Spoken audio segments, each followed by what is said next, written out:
What brought Rome to present a military campaign against the small and distant province of Judea as a great victory? Why did such a small rebellion succeed for so many years? What brought Titus to raze the most important metropolis of Judea when much less would have put down the rebellion? Finally, why did the Flavian emperors actively publicize the destruction of the Jerusalem temple? The answer to these questions should be sought not in Jerusalem, but in Rome and its political climate. Every summer, during the month of AV, the Jewish people mourn the tragic events of the Great Revolt, which culminated in the summer of 70 CE, when the Romans burnt the Second Temple and devastated Jerusalem, the national, religious and spiritual center of Jews worldwide. Many Second Temple Jewish groups, such as the Sadducees and the Essenes, completely disappeared, and those who survived needed to reinvent Judaism without a temple. The fact is that the Roman authorities continued to allow multitudes of Jews to gather in Jerusalem for the three holidays of pilgrimage, Pesach, Shavuos, and Sukkot, indicating that there was no fear of rebellion. Moreover, the Romans did not object to the Jewish diaspora contributing the half-shekel tax to the temple in Jerusalem, and they allowed the temple authorities to accumulate significant wealth, which was utilized for local purposes. In short, Judea was treated as a small distant province of limited concern to the emperors. Nero appointed Vespasian to head the Roman legions in Judea. Nero appointed him precisely because he was perceived as a relatively unremarkable personality in Roman public life. Vespasian's family was not of the Roman elite. Although he excelled as a military commander on the battlefield in Britain in 53 CE, and later served as the governor of the Roman province Africa Proconsularis, he had no influence with the Roman aristocracy. After leaving office, Vespasian withdrew to his country home, having been removed from public life after falling asleep during one of Emperor Nero's many singing performances. During the Roman Civil War, which is known, in modern historiography, as the Year of the Four Emperors, Emperor Nero committed suicide and Rome sank into turmoil. During a single year, 3 different generals rose to power in Rome and were put down by bloody military coups, until the 4th, Vespasian, prevailed. Vespasian was declared emperor by the Roman legion stationed in the east after he secured the support of the Roman governors of Syria and Egypt.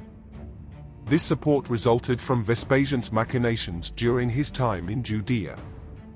After leaving for Rome to assume his position, Vespasian did not hesitate to entrust the conduct of the war on Jerusalem to his inexperienced son, Titus.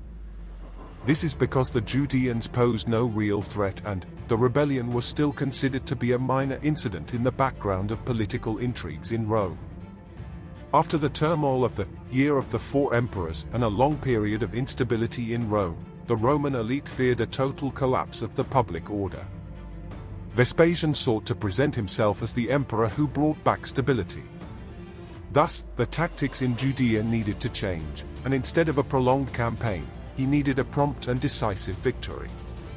This explains why Titus laid siege to Jerusalem, actively broke through the fortifications, devastated the city, and brought the revolt in the Jewish capital to its epic end so quickly. The stabilization of his father's rule in Rome was largely dependent on the public legitimacy of the Flavian family. The ability to present Rome with the conquest of Jerusalem, the contents of the temple treasury, cheap slaves, the humiliation of the enemy and the concomitant tales of victory would all help Vespasian and Titus consolidate their positions as emperor, and future emperor, of Rome. The oldest son of the emperor Vespasian, Titus was the second to reign in the Flavian dynasty. But before he became emperor, Titus was an acclaimed war leader of Rome, who was charged by the reigning emperor with the task of ending the Jews' rebellion against Roman rule. When Titus conquered and destroyed Jerusalem, he was putting an end to many decades of rebellion that had erupted long before his time. Destruction of the Second Temple. Titus' army broke through the walls of Jerusalem after a long siege, during which the food and water supplies to the city were cut off. According to Josephus, when Titus entered the city, his army killed 1,100,000 people within the city, most of whom were Jews. Nearly 100,000 more were captured and enslaved, their image forever carved into the bas-relief of Titus' arch.